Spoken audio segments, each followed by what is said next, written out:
Terima kasih AK. Assalamualaikum, salam sejahtera. Saya Nazrika kini bersiaran langsung di perkarangan lobi Hotel Grand Paragon di Johor Bahru.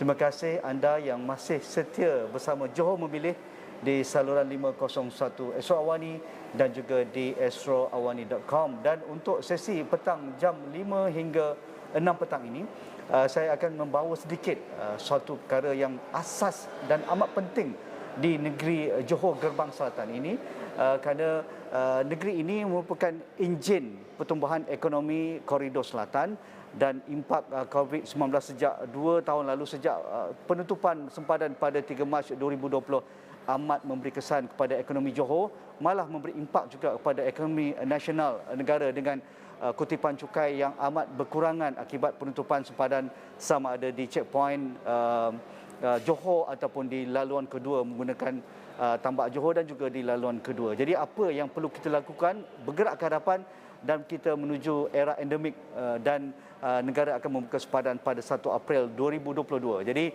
kerajaan baru ini penting. Banyak polisi yang perlu mesra pelabur, mesra kepada rakyat yang memerlukan pekerjaan, mesra kepada peniaga IKS dan SME supaya mereka mampu pulih segera, menggajikan pekerja dan sebagainya. Jadi saya bersama Dr. Muhammad Effendi, Muhammad Yusof. Terima kasih Dr. Effendi. Pensyarakanan Sekolah Perniagaan Antarabangsa Azman Hashim, Universiti Teknologi Malaysia di Skudai. Terima kasih Dr. Effendi. Dr. Effendi, kita nak cerita pasal ekonomi tapi pastinya akan memberi kataupun kaitan kepada keputusan pada malam ini yang akan kita tunggu bersama-sama. Tetapi apabila saya sampai ke Johor dan apabila saya berinteraksi dengan komuniti pelbagai masyarakat di Johor Bahru, di Johor Selatan hinggalah ke Muar, rata-rata yang saya dengar adalah bilalah sempadan nak buka. Bilalah kami boleh menerima tempias dolar Singapura itu kembali selepas hampir 2 tahun sudah. Ada yang terpisah dengan keluarga mereka yang terpaksa mencari rezeki di seberang tambak, tak balik-balik. Ya, yang di seberang sini pula, di Johor pula, tak boleh ke sana. Jadi mengapa sempadan antarabangsa antara Singapura dan Johor, sama ada di tambak dan juga di laluan kedua ini, amat signifikan kepada ekonomi negeri Johor? Okey, kita sedia maklum bahawa 1 hari bulan April sempadan akan dibuka. Nah, cuma question yang kita sekarang ni sama ada negara tersebut bersedia untuk buka juga. Buka juga. Maksudnya kita jadi rujuk pada Singapura ya lah. juga. Belum ada pengumuman lagi. Signifikannya memang besar. Impaknya memang besar.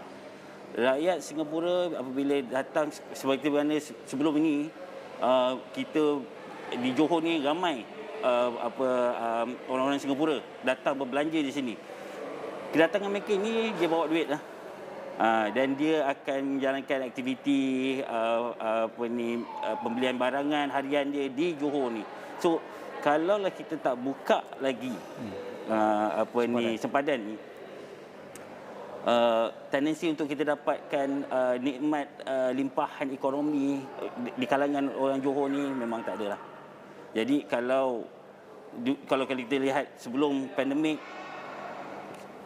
orang Singapura memang ada di sini, memang berbelanja di sini, dan ini saya nampak baik untuk ekonomi lokal selain daripada pelabur-pelabur luar lah.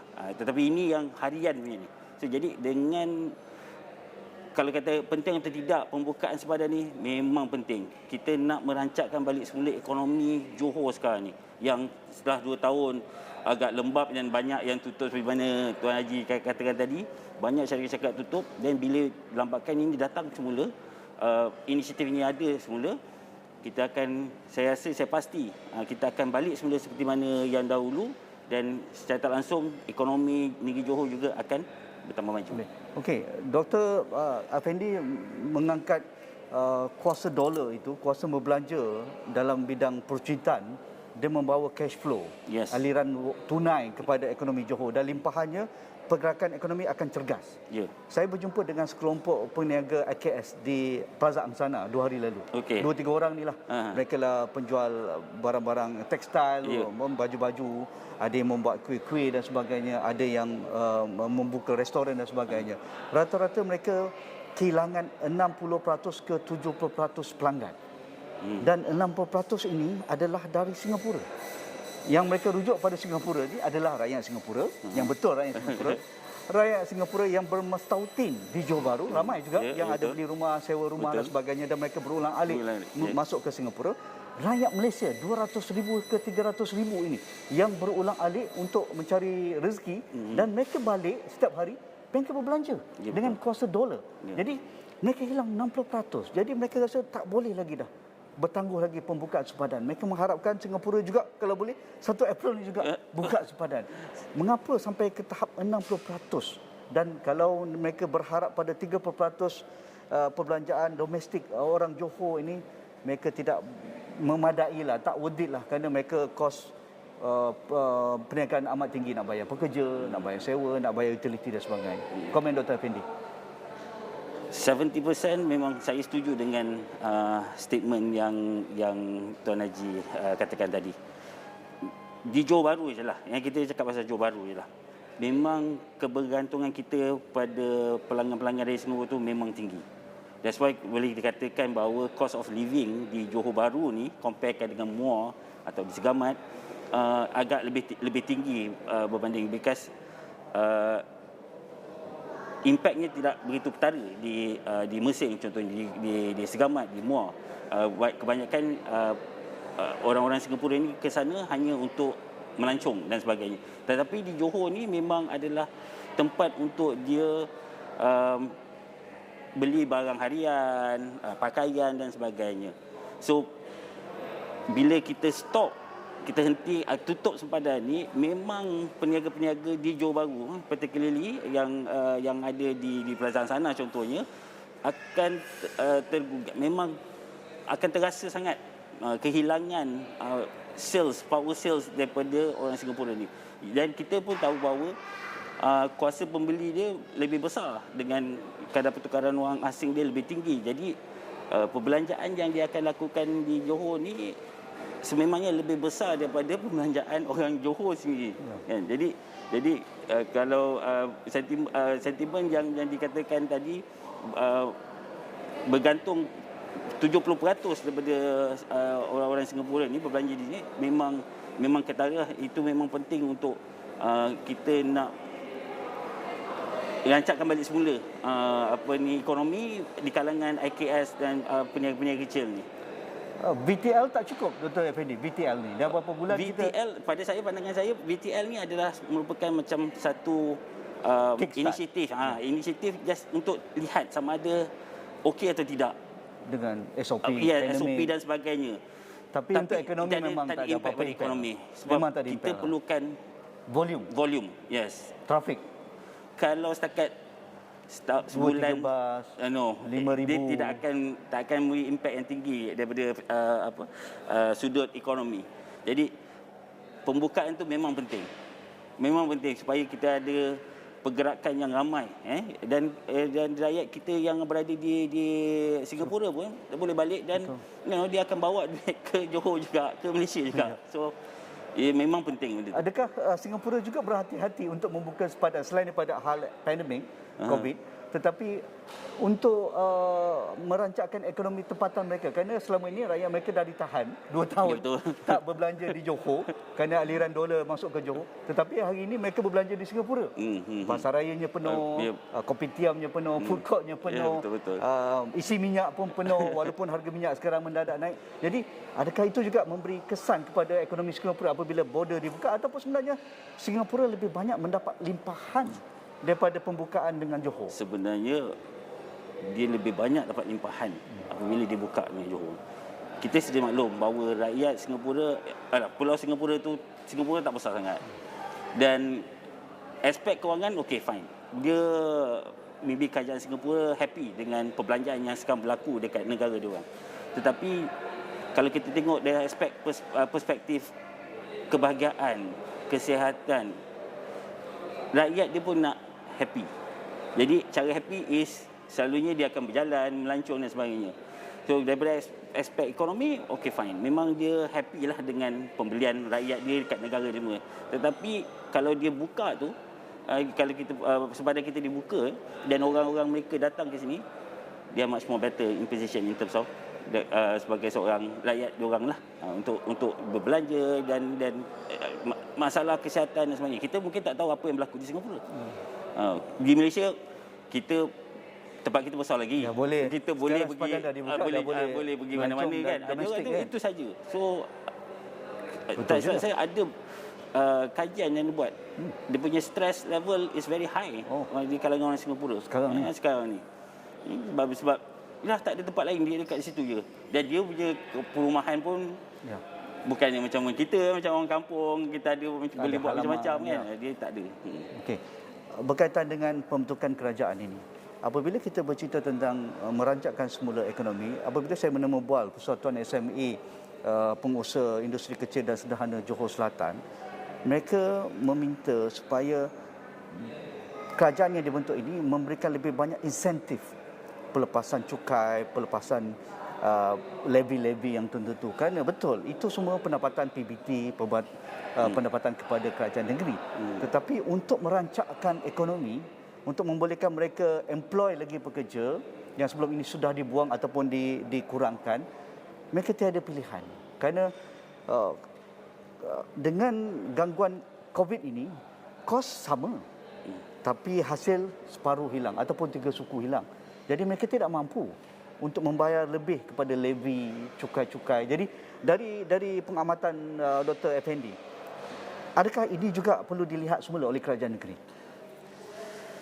Yes, memangnya ini adalah agenda yang penting yang perlu diberi penekanan, diberi perhatian oleh kerajaan yang baru dibentuk. Tapi pada saya ini adalah untuk perancangan jangka pendek. Apa yang saya maksudkan ialah kita nak develop, kita nak membangunkan, kita nak merancangkan ekonomi lokal sekarang ni. Secepat mungkin. Jadi dengan pemberian insentif contohnya, ini secara tak langsung dia akan bantu all this IKS untuk dia start doing business sebenarnya. Begitu juga dengan pengurangan cukai. Walaupun pengurangan cukai ini bila kita buat, kerajaan negeri buat, ada impak pada hasil kerajaan negeri, tetapi saya melihat bahawa dengan pengurangan cukai itu, syarikat-syarikat ini dapat berniaga, kos dia dapat diturunkan, dan bila perniagaan itu dijalankan, pergerakan duit di dalam pasaran itu akan berlaku. Dan bila berlaku ini, maka ini kita panggil multiplier effect. Duit itu akan bergerak dan setiap individu tu dia akan dapat kalau dijual dia dapat duit tu nanti dia beli barang lain dan peniaga lain bukan dapat. So ini yang kita nak untuk sementara waktu. Jadi kerajaan negeri, kerajaan yang baru ni, kalau boleh lihat balik benda ni, insentif untuk jangka masa pendek. Just kita nak merancangkan, kita nak merancangkan balik semula sebab benda dah lama. Tapi Dr. Effendi, saya jumpa juga pengusaha-pengusaha yang paksa menyewa dari local PBT ataupun dari JLC Johor ni, 1 sen pun ada yang tak turun sewa untuk premis. Sedangkan premis dah tak ada perniagaan dah.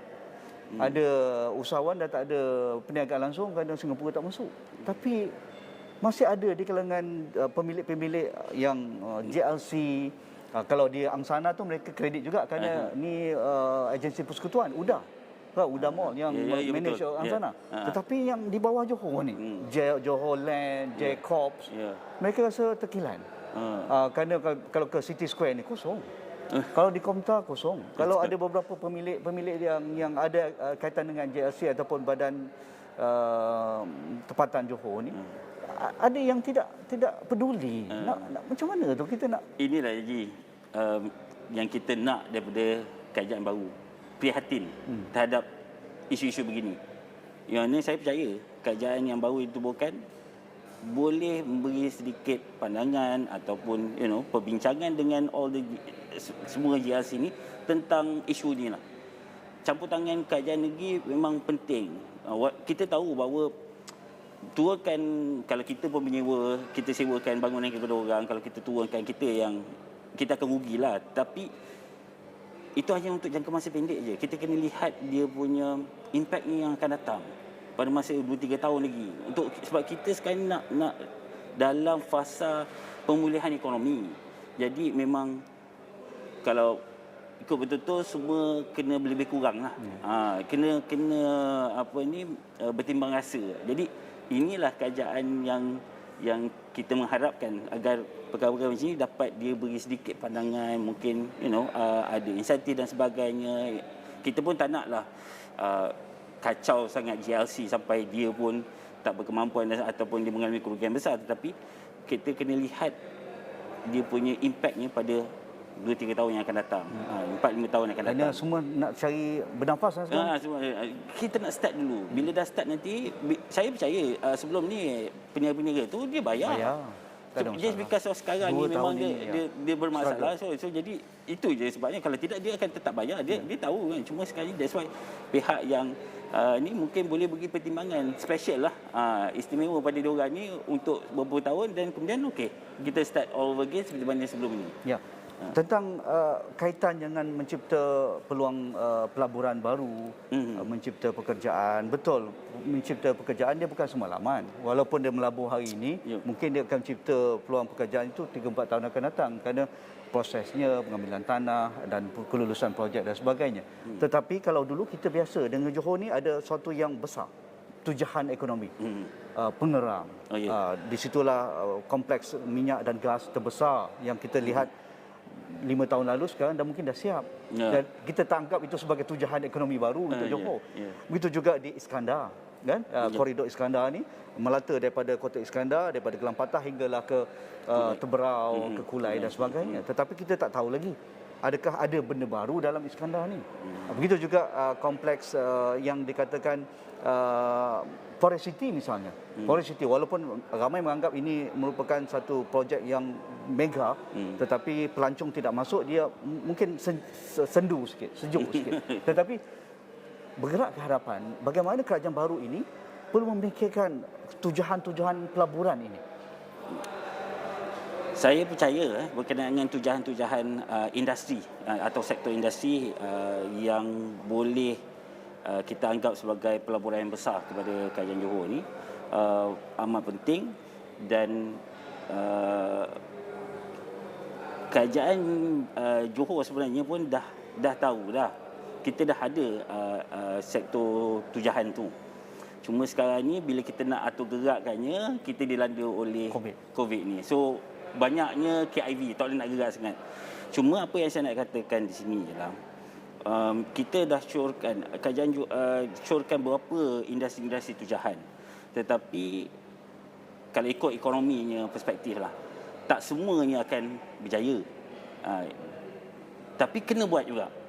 Mungkin dalam 5 tu 3 akan berjaya. Seperti mana Rapid juga, kita pun tak sangka ianya merupakan pelaburan yang besar kepada Johor, tapi bila dia berlaku dan dia beri pulangan yang besar kepada kerajaan negeri. Begitu juga dengan Forest City, yang mana ada orang mengatakan bahawa ni projek just rumah dan sebagainya, tetapi dia merupakan satu lagi bentuk pelaburan kepada kerajaan negeri Johor, kan. Tapi bila dah start semua, kalau dah full form semua, dia dah mula, dia bukan lagi lah consider sebagai pelaburan. Jadi kerajaan baru ni, saya mengharapkan kita bidang-bidang tujahan dah ada dah. It's just a matter of kita nak put gear, kita nak bagi sikit kasih supaya benda ni bergerak. Kerajaan negeri memang kena mainkan peranan.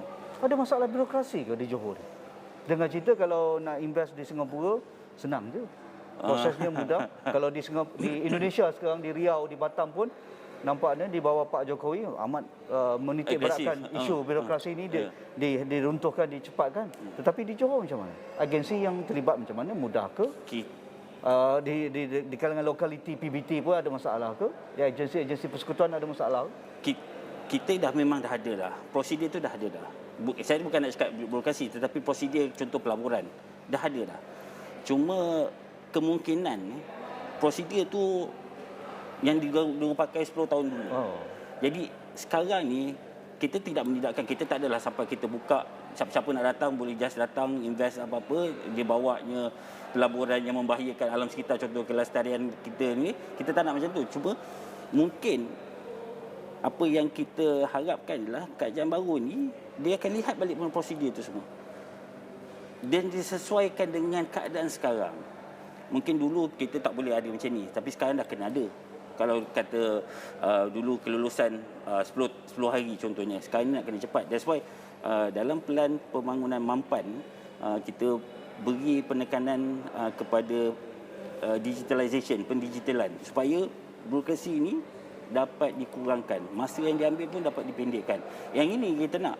Jadi kerajaan yang baru ni, kita mengharapkan bahawa benda ni dapat dia ada intervensi supaya prosedurnya dapat disingkatkan ke.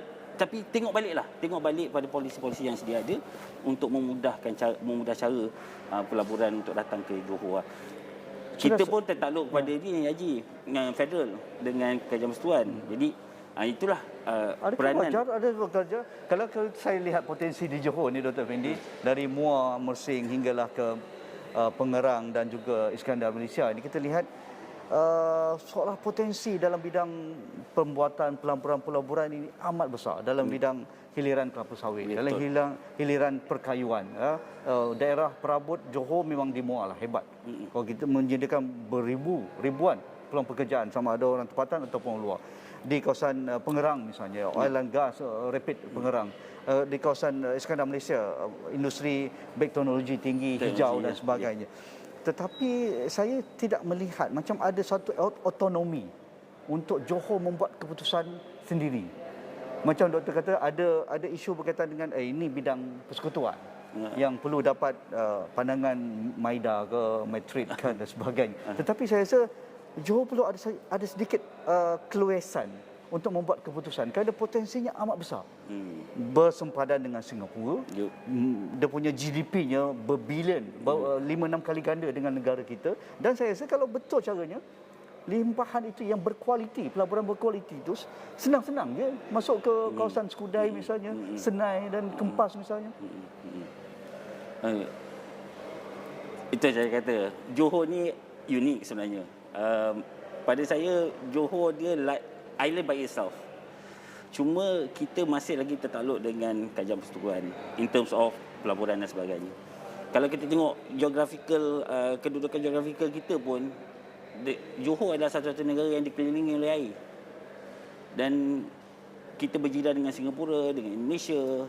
Jadi sebenarnya kalau ikut betul-betul, kita punya aktiviti ekonomi dengan negara-negara jiran ni lebih rancak lagi, because dia jiran, dekat. Cuma itulah dia, kita tertakluk kepada undang-undang persekutuan. Jadi di sini saya rasa kerajaan negeri boleh memainkan peranan untuk berbincang, berfaham, untuk memudah carakan aktiviti-aktiviti ini dengan negara jiran kita yang ada di sebelah ini. Because Singapura memang mengharapkan kita.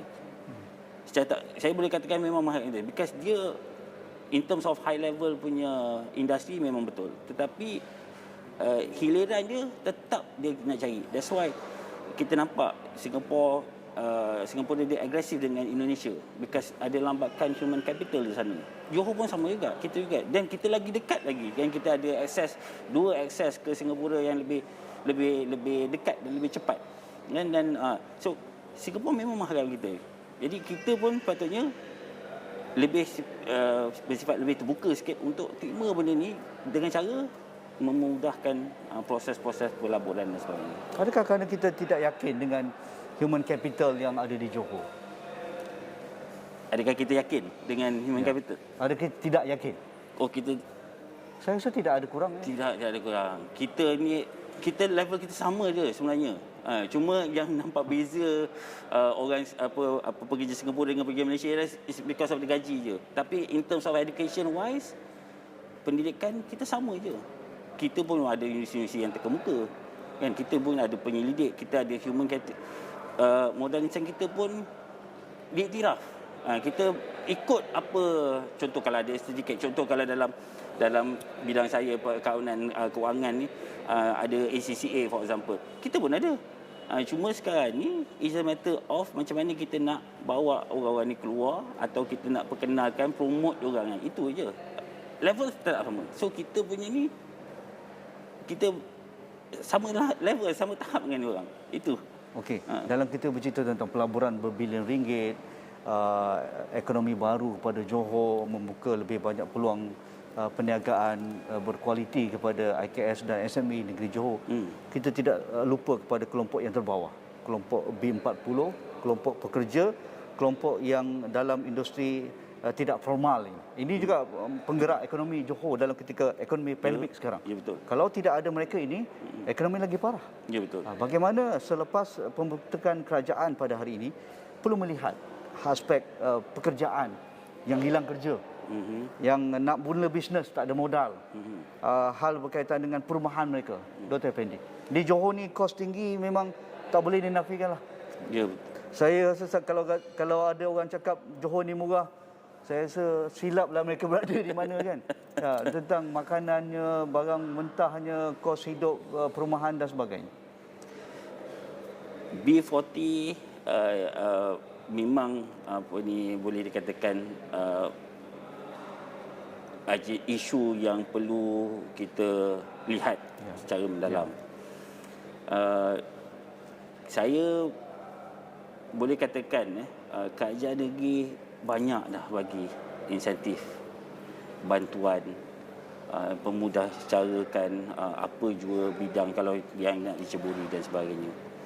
Kerajaan negeri boleh dikatakan semua kerajaan yang ditubuhkan, yang terbentuk tu memang lihat isu B40 ini sebagai satu perkara yang penting lah untuk bagi bantuan.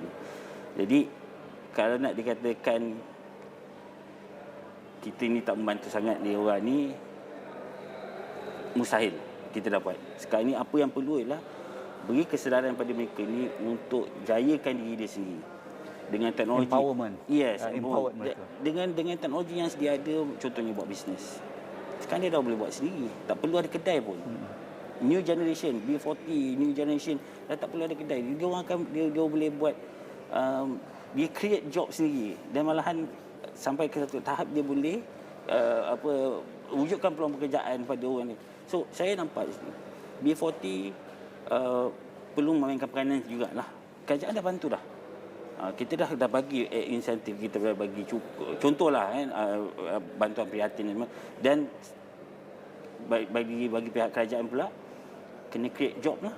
Itu kita, that's why saya kata local economy tu kita gerakkan dulu supaya ada limpahan ekonomi akan berlaku, pergerakan duit dalam tu, dan dalam masa yang sama juga kita menggalakkan pelaburan dari luar untuk projek-projek besar, dan kita kena pastikan bahawa mungkin insentif lah kepada pelaburan ni yang contoh dia ambil pekerja, ambil B40. Kalau you tak ambil B40 ni, you tak dapat insentif. Contoh macam tu lah. Ini ada benda yang perlu kita lihat semula lah. Kerajaan harap dapat lihat semula untuk galakkan pelaburan luar ni ambil B40 ni, di kalangan B40 sebagai pekerja mereka orang. Okey, tentang perumahan sedikit. Perumahan kos rendah, perumahan mampu milik. Rata-ratanya di Johor ni rumah mampu tengok lah. Dia punya jenama macam-macam lah. Jenama Mak Saleh je semua kan. Eko sana, Serin sana kan. Dari Teberau, Kempas, hingga di Pasir Gudang hinggalah di Kota Iskandar, termasuk di Skudai. Saya lihat memang kalau ikut-ikut memang kesian orang Johor dan juga orang tempatan. Tetapi ada juga yang prihatin, yang membuat rumah mampu milik di kalangan pemaju-pemaju perumahan dan agensi kerajaan negeri Johor. Tetapi untuk secara strategik, kerana apabila bercerita tentang data perumahan ni, macam seolah ada masalah di kalangan agensi kerajaan tempatan, agensi-agensi kerajaan yang mengawal selia hal perumahan. Jadi kita nak tahu, kalau kawasan Skudai misalnya, berapa unit yang perlu dibangunkan ataupun dibuat rumah mampu milik ini? Kerana demand macam ni dan supply macam ni. Kalau di kawasan Pasir Gudang macam ni. Tetapi apabila saya ke lapangan bercakap dengan penggiat ekonomi, penganalisis ekonomi dan sebagainya, mereka rasa memang susah kita nak dapat data. Mereka tidak cerap di kalangan pemaju, di kalangan kelompok B40, di kalangan PBT, mereka macam meraba-raba. Jadi sebab itu kita lihat pembangunan ekonomi perumahan ini tidak seimbang. Seolah-olah hanya nak menjual yang berjuta-juta saja. Yang 1.5 juta kalau di Kota Iskandar sebelah kompleks kerajaan tu 1.5 juta rumah teres. Betul. 4 bilik kan. Ya. Saya rasa amat tinggi, memang tak mampu lah. Ya, Orang betul. kampung Sungai Melayu, orang Taman Yu nak beli, Taman Gua Aminah memang tak mampu lah kan. Tengok je Yang lah. duduk flat-flat tu nak beralih ke rumah teres memang tak mampu. Ya. Apa dengan Dr. Effendi? Okey, berkait dengan isu perumahan ni, berkenaan dengan data lah kita rasanya memang kita perlukan lah satu database untuk satu penyelidikan lah senang cerita, untuk melihat supply dengan demand rakyat Johor bertentang dengan tentang perumahan. Harga rumah ni kita tak boleh bercakap apa-apa Haji. Dia memang appreciate. Pasaran kan? Tanah memang tak boleh buat apa. Sekarang ni kita dah nampak isu ni, kita dah tahu isu ni. Kalau dalam kajian pun bila kita dah tahu isu ni, kita kena cari jalan penyelesaiannya lah. Isunya sekarang ni yang pada pandangan saya, kita ada lambakan rumah yang tinggi, yang harga tinggi ni kan, high end ini. Itu satu isu. Satu lagi, rumah mampu bilik, mampu biaya ni tak cukup. Okey. So kita dah tahu dua isu ni. Jadi takkan tak buat apa-apa. Jadi itulah kerajaan negeri atau kerajaan baru ni harapnya dapat buat satu penyelidikan, lihat. Sebab isu dah ada dah. Kita dah tahu isu dia. So it's just a matter kita nak buat pelan tindakan, apa tindakan perlu dibuat untuk menangani masalah tersebut. Merapat. Harga memang kita tak boleh cakap apa. Harga itu dia memang is a force of nature lah. Market punya ni kan. Tapi isu rumah kosong yang tak cukup, kita dah tahu dah. Dulu dah tahu dah. So perlu ada satu pelan tindakan yang rectify problem ini. Menarik. Okey, Dr. Fendi, kita ada berbaki 5 minit lagi sebelum kita tutup perbincangan. Tapi kita perlu rehat sekejap. Okey. Minum air dulu. Dan keputusan-keputusan tidak rasmi akan keluar bila-bila masa saja dari sekarang. Kerana berbaki 10 minit sebelum waktu mengundi tutup jam 6 petang. Jadi 10 minit ni kalau dekat sebelah sekolah aja tu bolehlah berlari. Tapi kalau setengah jam untuk drive mungkin tak sempat. Tapi apapun, kita mengharapkan keputusan pengundi akan keluar melebihi daripada 60% dapat dicapai, tetapi kita akan dengarkan keputusan rasmi oleh pihak-pihak. Kita rehat dahulu, jumpa lagi selepas ini.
Sorry. Yes, okay.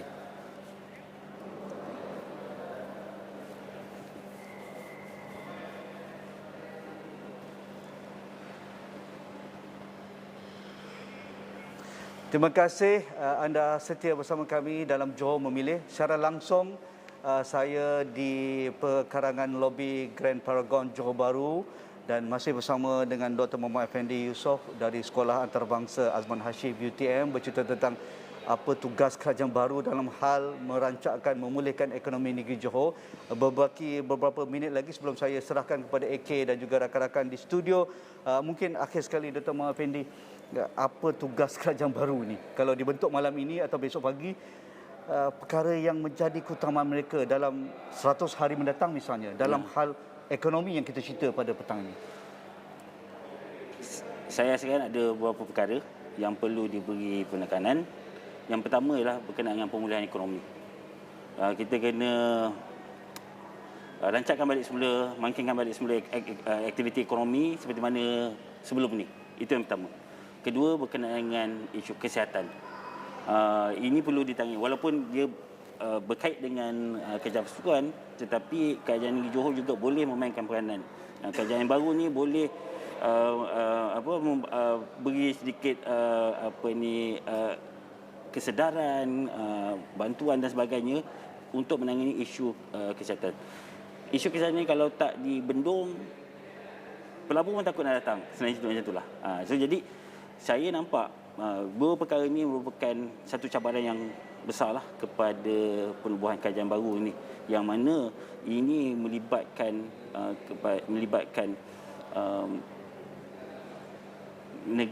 kejayaan negeri kita ni dalam pentadbiran, dalam kesejahteraan rakyat, kan? Dan bila kita kata macam ini, kita kena ambil kira juga setiap agensi yang ada dalam negeri Johor ni kena juga dipertanggungjawabkan. Dia kena bantulah kerajaan baru ni, sebab kita dah tak ada masa lagi. Kalau nak tunggu lagi 100 hari ke ataupun ni, saya rasa dia dah tak boleh pakai lah sebenarnya. Dah terlewat dah. Kita dah kena masuk gear 2, gear 3 terus. Kita dah terus lah. Sebab benda dah buat dah, Tuan Haji. Benda dah ada dah. Just sekarang ni hanya untuk nak kita bagi pecahan. Yes. Bagi accelerate. Itu je. Saya rasa itu pandangan saya lah. Okey. Terima kasih Dr. Muhammad Effendi Yusof, Pensyarakanan Sekolah Perniagaan Antarabangsa Azman Hashim, UTM, yang memberikan perkongsian dan juga penelitian berkaitan dengan pelbagai isu ekonomi yang melanda negeri Johor sejak kita menutup sempadan pada 2 Mac 2020, dan juga kegiatan ekonomi kita hampir lumpuh di semua sektor. Bukan hanya di sektor pembuatan, sektor pelancongan, perkhidmatan dan perwujudan amat terkesan. Kalau anda ke Johor Bahru, AK dan juga rakan-rakan di studio, anda boleh tidur di Jalan Wong Afok. Betul tak, Dr. Effendi? Anda boleh berlari di pekarangan jalan teras di depan hotel kami, kerana memang tidak ada kenderaan kalau waktu malam, awal pagi dan sebagainya. Dan banyak sekali kedai-kedai di Jalan Medrum, di Kota Raya ataupun di City Square tutup. Di Angsana nampak vibrant sikitlah, kerana itu merupakan kawasan yang menjadi tumpuan kelompok M40 dan juga B40, kerana mereka mampu membeli barangan di Plaza Angsana. Dan mereka juga mengharapkan kalau sempadan dibuka pada 1 April, Singapura buka jugalah, kerana inilah masa yang paling kemuncaknya, bulan puasa dan juga hari raya. Orang Singapura berduyun-duyun akan shopping, akan berbelanja, membeli belah ketika sambutan Ramadan dan juga Idul Fitri. Tetapi kalau mereka tidak membuka sempadan, mereka menunggu lagi lah. Mereka akan sedih lagi lah, kelompok para peruncit dan juga peniaga kita. Jadi sementara kita mendapatkan laporan rakan-rakan di lokasi keadaan di mana semua pusat pengundian akan tutup jam 6 petang ini, 5 minit berbaki. Jadi itu saja untuk sesi ini. Saya akan bersiaran lagi dalam analisis keputusan awal bersama rakan-rakan Institut Darul Ihsan yang ada kajian survey sentimen sepanjang kempen Pilihan Raya Negeri Johor. Jadi kita akan berehat dahulu. AK teruskan di studio.